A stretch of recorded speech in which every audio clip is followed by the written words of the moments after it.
Është nisja e sezonit veror dhe plazhet janë të mbushura plot me pushues, por siguria vazhdon të mbetet sfidë për operatorët turistik.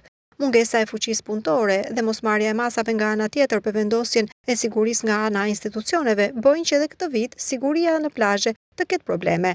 Për fat të keq, çdo vit në plazhet e Durrësit regjistrojnë ngjarje që lidhen me sigurinë e pushuesve, të cilët kanë nisur të popullojnë plazhet. Nga një vëzhgim i bërë nga Adrianet Televizion, shihet qartë që mjetet sportive ujore nuk respektojnë perimetrin e tyre të lutrimit. Po kështu edhe kullat e vrojtimit ndonse janë vendosur nuk plotësojnë elementet e sigurisë. Përveç se detyrim ligjor, prania e tyre shton sigurinë për të frekuentuar plazhet dhe rrit nga ana tjetër të ardhurat e zhvillimit në zonat bregdetare. Ndonse nga viti në vit, Durrësi licencon vrojtues plazhi, vjet re se ka nevoja për shkak të shtimit të hapësirave publike.